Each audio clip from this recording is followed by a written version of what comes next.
பௌத்தர்களாக இருந்தால் இந்த ராவணன் தான் தங்களுடைய அவதார கடவுள் என்று கூறுவது சரியா, அல்லது புத்தர் தான் தங்களுடைய அவதார கடவுள்? நினைக்கவில்லை.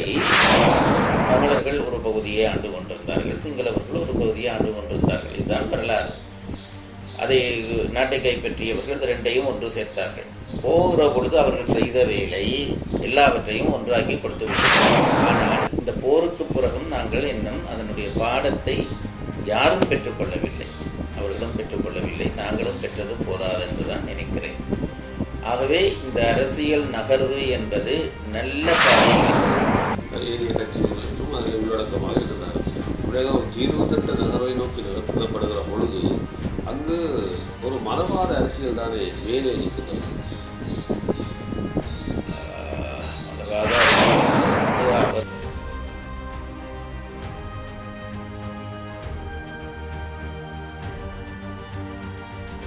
இப்பொழுது இருக்கக்கூடிய பாட புத்தகத்திலே ராவனுடைய வரலாறு மாற்றியமைக்கப்பட்டு துட்டகைமுனுக்கு தான் முன்னுரிமை கொடுக்கப்பட்டு எழுதப்பட்டிருக்கின்றது. கிட்டத்தட்ட நான் நினைக்கின்றேன் மகாநாமக தேரர் எழுதிய அந்த மாவட்டத்திலே அதிலே அவர் குறிப்பிட்ட விடயங்கள் அனைத்து முற்பகுதியிலே அதனை துட்டகைமுனுக்கு முதலிடத்தை கொடுத்துத்தான் அதை எழுதி கொண்டு செல்கிறார். தற்பொழுது ஆசிரியர் கூட, பாடசாலையில் படிப்புகின்ற ஆசிரியர் கூட அவர்கள் ஒரு குழம்பி போய் இந்த வரலாற்றை நாங்கள் எப்படி மாணவர்களுக்கு படிப்பிட்டு கொடுப்பது எனக்கு தெரியவில்லை. நீங்கள் சொல்கிற விஷயம் எனக்கு தெரியவில்லை. ராவணனையும் துட்டகைமுனுவையும் எங்கே தொடுக்கிறார்கள்? அதாவது மகாநாமக தேரர் துட்டகைமுனு நமக்கு தெரிந்த சரித்திர காலத்தில் வாழ்ந்தவன், ராவணன் நமக்கு தெரியாத காலத்தில் வாழ்ந்தவன். இவர்கள் ரெண்டு பேரையும் எப்படி தொடுக்க முடியும்? இவர் அதாவது மகாநாமக தேரரை பொறுத்தவரையிலே அவர் அவர் கூறிய வார்த்தையின் அடிப்படையாக கொண்டுதான் ராவணன் ஒரு சிவபக்தன் என்றும் அவரை எங்களுடைய அதாவது இந்து மதம் பௌத்த இந்து காலகட்டத்தில் இருந்ததாகவும் அதனை இந்து பௌத்தம் என்று அழைத்ததாக அதில் குறிப்பிடுகிறார் வருடத்திலே. மறுபுறத்திலே விஜயனும் அவருடைய தோழர்களும் காட்டில் அடிபட்டு இங்கு இந்து பௌத்தம் இருக்க வாய்ப்பில்லை, தமிழ் பௌத்தம் இருந்திருக்கலாம். தமிழ் பௌத்தம் இருந்ததாக குறிப்பிடப்படுகிறது. இறுதியிலே அந்த அனுராபுரத்திலே அவர் அந்த கோட்டையை சரணடைந்த பொழுது அங்கு தக்க வைத்த பொழுது அதை சித்தரித்துக் கொண்டு செல்கிறார். இதிலே இன்று விஜயனும் அவர்களுடைய தோழர்கள் நான் நினைக்கிறேன் சிலாவத்துறை என்கின்ற இடத்திலே கரையடைகிறார்கள். அங்கு கரையடைந்த பொழுது அவருக்கு பிறந்த சந்ததி இது ஒரு சிங்க வம்சத்துக்கு, ஒரு மிருக வம்சத்துக்கு பிறந்த சந்ததி என்ற ஒரு முனைக்கப்பட்ட கதை இருக்கிறது. அப்படியாக இருந்தால் இவர்கள் பௌத்தர்களாக இருந்தால் இந்த ராவணன் தான் தங்களுடைய அவதார கடவுள் என்று கூறுவது சரியா, அல்லது புத்தர் தான் தங்களுடைய அவதார கடவுள்? நினைக்கவில்லை. இந்த ராவணனை அவதார கடவுள் என்று பௌத்தர்களிலே ஒரு சாரார் வேண்டுமானால் சொல்கிறார்களோ எனக்கு தெரியாது, கூட எனக்கு தெரியாது. ராவண பல சேனை என்றே இருக்கிறது. ஆம், ராவணனை தம் மூதாதையராக கொள்கிறார்கள் அப்படி சில பேர். அதற்கு காரணம் வேறு ஒன்றுமே இல்லை. மூதாதையர் என்று காட்டுவதற்கு நான் திரும்ப திரும்ப சொல்கிறேன், காவியம் பழைய காவியம், பாத்திரம் பழைய பாத்திரம். அந்த பாத்திரம் எங்களுடைய மூதாதையர் என்று சொன்னால் தாமும் இந்த நாட்டிலே பழந்தொன்மை கொண்டவர்களாக இருக்கலாம் என்பதுதான் அவர்களுடைய நோக்கம். பழந்தொன்மை என்றால் திராவிடரா? திராவிடர் இல்லை, இவர்களை பொறுத்தளவிலே நான் சொன்னேனே, காவிய பழமையினாலே ராவணனுடைய பழமையை காட்டி அவனோடு தமக்கு உரிமை கொண்டாடினால் சிங்களவர்களாகிய தாங்களும் இந்த மண்ணிலே அவ்வளவு தொன்மை காலமாக வாழ்கிறோம் என்பதை காட்டுவதுதான் அவர்களுடைய நோக்கமாக இருக்கிறது. இது வெறும் அரசியல் விளையாட்டுகளை தவிர இதிலே வரலாற்றுக்கு தொடர்பு இருக்கிறதாக எனக்கு படவில்லை. வரலாற்று ஆசிரியர்களிடம் நீங்கள் கேட்டு பார்த்தால் கூட அவர்களும் இதைத்தான் சொல்வார்கள். இங்கே இதற்கான சான்றுகள் எல்லாம் இருக்கின்றன, அதிலே எந்த சந்தேகமும் இல்லை. அதே போல தமிழரசர்கள் பின்பு இலங்கை அரசை பிடித்து தம்முடைய ராஜ்யத்தை நடத்தியது. அவர்கள் வருகிற காலத்திலே தான் இந்த தமிழ் பௌத்தர்கள் என்பது எல்லாரும் தோன்றியிருப்பார்கள் என்பதெல்லாம் ஊகிக்கப்படுகிறது. இதெல்லாம் அண்மைக்கால வரலாறு. ராவணனுக்கும் அதுக்கும் ஒரு தொடர்பும் இல்லை. அந்த தொடர்பு முடிச்சு போடப்படுகிறது, அவ்வளவுதான்.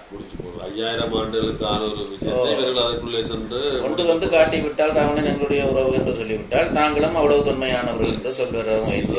ஆலயங்கள் வைக்கப்படுகின்ற மலைகளிலே, அதாவது வடுக்கனாரை மலை, குருந்தூர் மலை, நீராவி பிள்ளையாரடி குடிப்போன பிரதேசங்கள் மற்றும் வவுனியாவில் இருக்கக்கூடிய பகுதிகளில் வைக்கக்கூடிய மலைகள் எல்லாவற்றிலும் அங்கு ஒரு சிவனை வைத்து வழிபடுகின்ற ஒரு வளமை தான் தமிழ் மக்களிடையே இருந்து வந்தது. இவற்றை அழித்து அங்கு பௌத்த சிலையை நிறுவுவதற்கான ஒரு நடவடிக்கை அண்மை காலமாக செய்து வருவதை நாங்கள் காணலாம். தொல்பொருள் திணைக்களம் அதை வெளிப்படையாக செய்து கொண்டிருக்கிறது. அதை நாங்கள் சொல்ல தேவையில்லை. அண்மை காலத்திலே ஜனாதிபதி அவர்களே அந்த தொல்பொருள் திணைக்கள தலைவரை கண்டித்திருக்கிறார். ஆகவே இந்த பொய்மையை வளர்க்க ஒரு குரூப் வேலை செய்கிறது. அது பின்னணியிலே யார் இருக்கிறார் என்று அவரே கேட்டிருக்கிறார், ஜனாதிபதியே கேட்டிருக்கிறார். அவர்களுக்கு யார் பணம் கொடுப்பது போன்ற விஷயங்களிலே பௌத்த மத சங்கங்களுக்கு தொடர்பு இருக்கிறது என்று அவரே சொல்லியிருக்கிறார். ஆகவே அவர்கள் எப்பொழுதும் சொல்லுகிறேன் பாருங்கள், நான் 10 பேரோடு இருக்கிறேன், நீங்கள் 2 பேரோடு இருந்தால் உங்கள் சொத்தை நான் அபகரிக்க முடியும். ஏனென்றால் 10 பேர் இருக்கிற பலம் எனக்கு இருக்கிறது. ஆகவே நான் உங்களுடைய சொத்தை என்னுடைய சொத்து என்று சொல்லலாம், நீங்கள் ஒன்றும் பண்ண முடியாது. அப்படித்தான் இப்போ தமிழர்களோடு விளையாடுகிறார்கள். அதாவது தமிழர்கள் இந்த மண்ணிலே வெள்ளைக்காரர்கள் வருவதற்கு முன்பாக தமிழர்கள் ஒரு பகுதியை ஆண்டு கொண்டிருந்தார்கள், சிங்களவர்கள் ஒரு பகுதியை ஆண்டு கொண்டிருந்தார்கள். இதுதான் வரலாறு. அதை நாட்டை கைப்பற்றியவர்கள் 2ஐயும் ஒன்று சேர்த்தார்கள். போகிற பொழுது அவர்கள் செய்த வேலை எல்லாவற்றையும் ஒன்றாக்கி கொடுத்து விட்டு போயிட்டு விட்டார்கள். கைப்பற்றியவர்களிடம் பிரித்து கொடுக்கவில்லை. அதை மேற்கு நாட்டாருடைய ராஜதந்திரம் என்கிறார்கள், பிரித்தாளும் உத்தி என்று சொல்கிறார்கள். இந்தியா ஒன்றாக இருந்தது, அவர்கள் வந்து கைப்பற்றுகிற பொழுது அதை 2ஆக்கி கொடுத்து விட்டு பிரித்து விட்டு போனார்கள். இங்கே 2ஆக இருந்தது, அதை ஒன்றாக்கி கொடுத்து விட்டு போயிருக்கிறார்கள். என்னவென்றால் இங்கே பிரச்சனைகள் இருந்து கொண்டிருக்க வேண்டும். இந்தியாவிலேயும் பிரித்து கொடுத்ததாலே இன்றைக்கும் பாகிஸ்தானுக்கும் இந்தியாவுக்கும் இடையிலே பிரச்சனை இருந்து கொண்டே இருக்கிறது. அதுபோல 2ஆக இருந்ததை ஒன்றாக்கினதாலே இங்கே பிரச்சனை இருந்து கொண்டே இருக்கிறது. தமிழர்களை பொறுத்தளவிலே இங்கே தமிழர்கள் பல வகையான தமிழர் இருந்தாலும் இந்த வடக்கு கிழக்கு தமிழர்கள் என்பவர்கள் இந்த மண்ணை தாயகமாக கொண்டவர்கள். அதிலே எந்த சந்தேகமும் இல்லை, தாயகமாக கொண்டவர்கள். ஆகவே தான் நாங்கள் எங்களுக்கான சுய உரிமையை கேட்கிறோம். இப்பொழுது காலப்போக்குக்கேற்ப மாற்றங்கள் செய்ய வேண்டும் என்பதற்காக இலங்கையை ஒரு நாடாக அங்கீகரிக்க நம் தலைவர்கள் தயாராக இருக்கிறார்கள். ஆனால் நமக்கான சுய உரிமை வேண்டும் என்று கேட்கிறார்கள். இதையும் கொடுக்கக்கூடாது என்று நினைக்கிற காரணத்தினால்தான் சிங்கள தலைவர்களிலே ஒரு பகுதியினர், எல்லா தலைவர்களும் என்று சொல்ல மாட்டேன், பொய் வரலாறுகளை உருவாக்கி இத்தகைய ஒரு சூழலை உருவாக்கி கொண்டிருக்கிறார்கள். அதற்கு சான்றாக ராமன் போன்றவர்களையும் உள்ளிழுத்து கொண்டிருக்கிறார்கள். அதுதான் உண்மையான விடை. நீங்கள் ஆன்மீகம் என்கின்ற விடயத்துக்கு அப்பால் நீங்கள் அரசியல் ஒரு விமர்சகராகவும் நீங்கள் உங்களுடைய உகரம் என்கின்ற ஒரு பகுதியிலே நீங்கள் வெளியிட்டு வருகிறீர்கள். பல கருத்துக்களை, அரசியல்வாதிகளுக்கு எதிரான கருத்துக்களை, அல்லது நானே ராஜா நானே மந்திரி என்கின்ற போல அது போன்ற ஒரு வாதத்திற்காக நீங்களே பேசுகின்றீர்கள். இதிலே உண்மையாகவே நீங்கள் உங்களை பொறுத்தவரையிலே இந்த இலங்கையினுடைய அரசியல் நீரோட்டம் என்பது ஒரு தமிழ் மக்களுக்கான ஒரு தீர்வை நோக்கி நகர்கின்றதா, அல்லது சுய லாப அரசியலை நோக்கி நகர்கிறதா, இல்லை தமிழ் மக்களுடைய இருப்பை இல்லாத ஒழிப்பதற்காக இடம்பெறுகிறதா? அது நிச்சயமாக ஒன்று, அது நம்முடைய நன்மை நோக்கி நகரவில்லை. இது ஒன்று. நகர்ந்திருந்தால் இவ்வளவு பெரிய யுத்தம் இந்த மண்ணிலே நடந்திருக்க தேவையில்லை.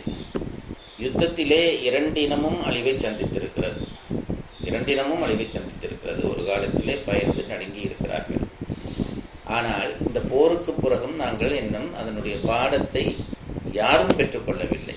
அவர்களும் பெற்றுக்கொள்ளவில்லை, நாங்களும் பெற்றது போதாது என்றுதான் நினைக்கிறேன்.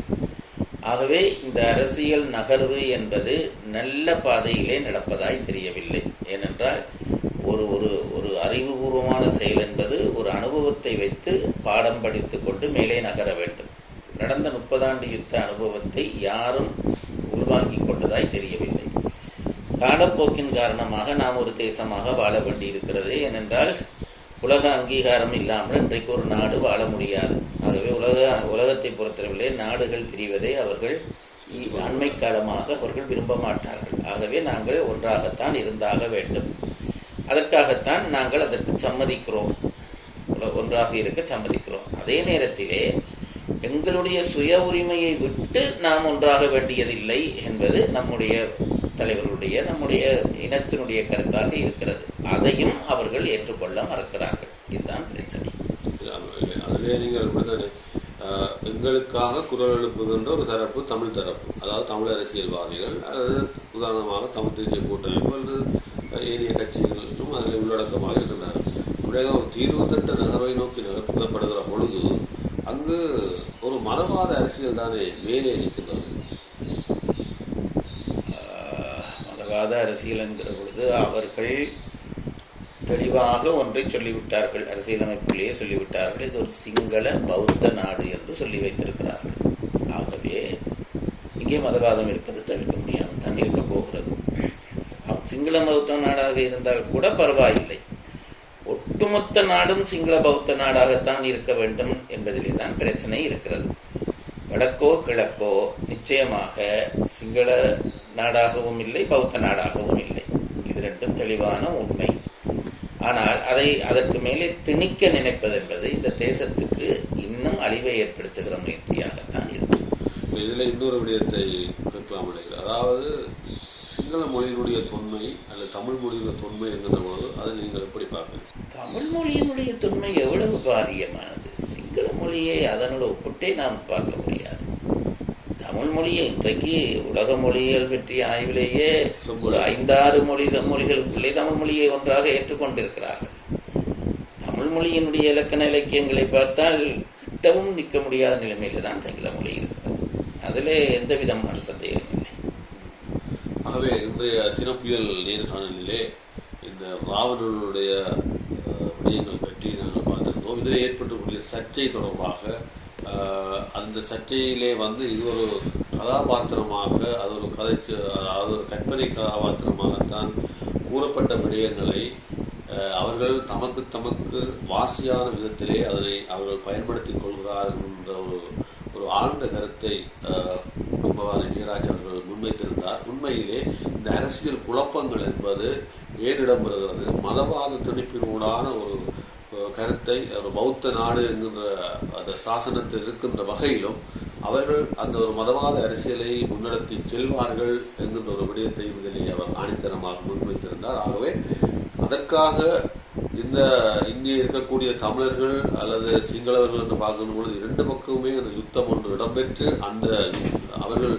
இவர்கள் ஜெயித்தார்கள் அப்பால் ஒன்றை சேர்த்து அவர்கள் கொடுத்து விட்டு சென்று விட்டார்கள். அந்த காரணத்தினால் இன்றும் இந்த நாட்டிலே ஒரு யுத்தம் தொடர்ந்து கொண்டிருக்கின்றது. ஆகவே தமிழினுடைய தொன்மை என்கின்ற வருகிற பொழுது உண்மையிலே அது அந்த தொன்மைக்கு தமிழ் மொழியினுடைய தொன்மை என்பது அது சிங்கள மொழியில் விடவும் அதை எட்டி பார்க்க முடியாத ஒரு சூழ்நிலை இருக்கிறது என்ற விரிவான விளக்கத்தையும் தந்திருந்தார்.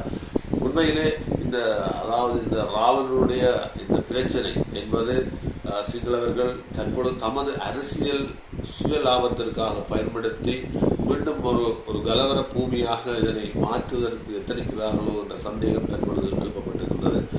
ஆகவே இந்த ராவணனுடைய இந்த பிரச்சனை என்பது எப்படி இவர்கள் ஒரு கதாபாத்திரத்தை அல்லது ஒரு கற்பனை சித்திரத்தை இவர்கள் தமக்குத்தாம் சொந்தம் கொண்டாடுகிறார்கள், இதற்கு எந்தவித சான்று பொருட்களுமே இல்லை என்பது கம்பவாரியாருடைய கருத்தாக இருக்கிறது. உங்களுடைய ஆழ்ந்த கருத்துக்கு திருப்புயல் களம் நன்றிகளையும் வணக்கங்களையும் கூறிக்கொண்டு விடைபெற்றுக் கொள்கிறது. நன்றி.